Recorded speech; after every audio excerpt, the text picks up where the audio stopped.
we are going over sliding windows timers and congestion control. So the sliding window protocol is basically the same one that's used in the lower layers, except that it decouples the issues of acknowledgement of correct receive from the receiver buffer application, and also to help prevent deadlock, it can send out a window probe, which could be used if urgent data must be sent, or for the sender to force the receiver to send out a new next byte window size.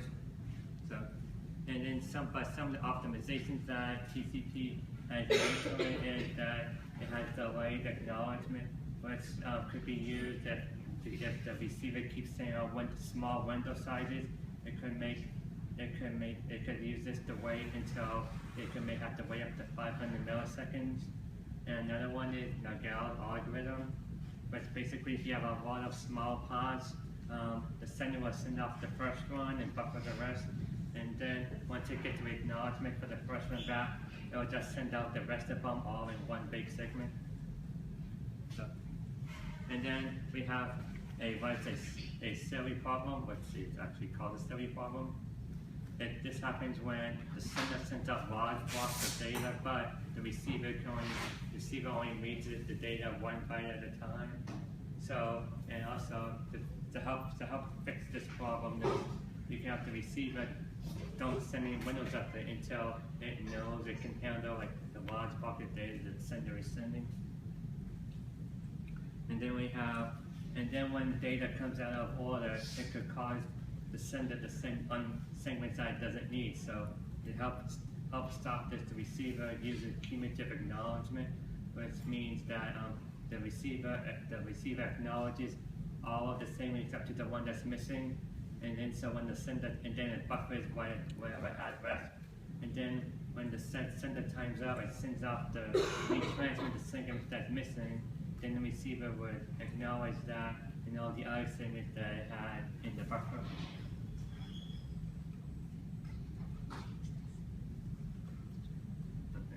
Okay, so next is timers, and there's three main timers that TCP uses.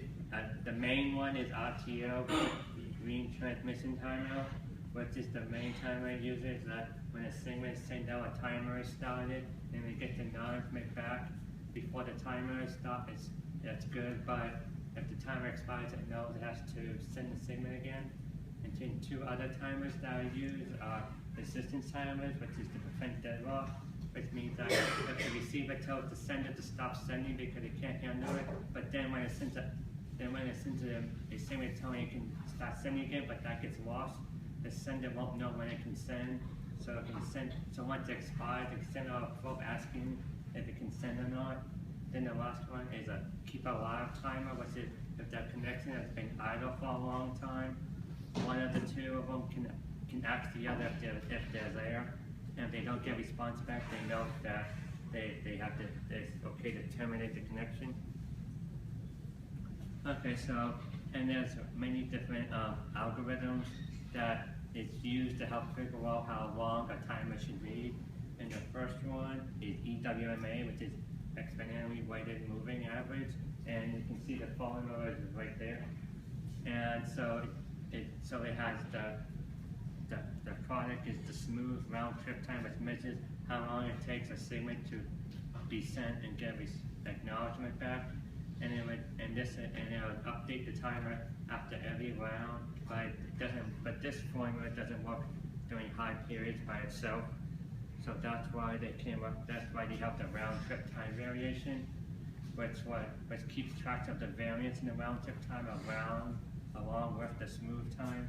So it uses the new formula to figure out this new variable, and then it changes the EWMA into this formula right here. Okay, then the next one, next algorithm that's used is Collins algorithm. It's when a segment times out to be transmitted, how would the sender know the next acknowledgement it gets is for the original one or the retransmitted one. And to help fix this, is made so that it doesn't update the estimate of any time it retransmits the segment, and it'll also redouble the timer every time it times out until the segment finally gets through.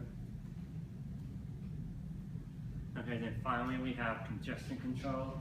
It uses AMD, which is additive increase multiple decrease, and it uses a congestion window, which is the size, the number of bytes that a sender can send in the network. And it was added to TCP because of the congestion crap that happened during the early years of the internet. So it has a refresh start, slow start, which is an algorithm that helps AMD reach a good operating point faster on a fast network. The sender starts up with a very small window, and every time it gets acknowledgement back before the timer goes off, it increases that window. So in a buffer, it increases it exponentially. So to keep it under control, it has a threshold. So when a packet's lost, the threshold cuts the window in half.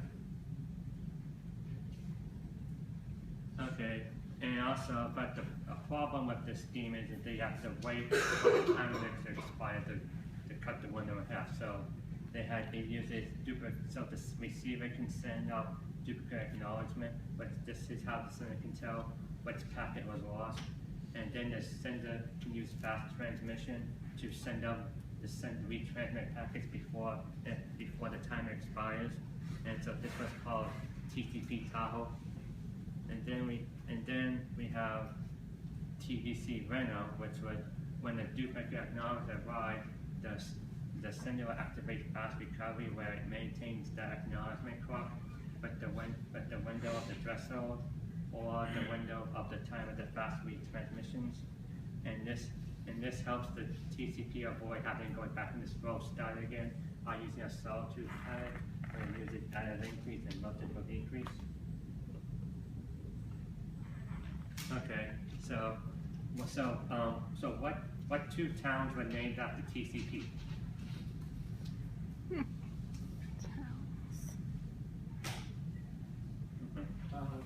Yeah, right. Okay, so the two most recent changes made to TCP congestion control, which is SAC, which is selective acknowledgement, which it can send up 3 different ranges of bytes that the receiver had received. So this helps the sender keep track of what packets have been lost or not. And also TCP can use explicit congestion notification as a congestion signal. This way, a packet doesn't have to be lost to signal congestion control.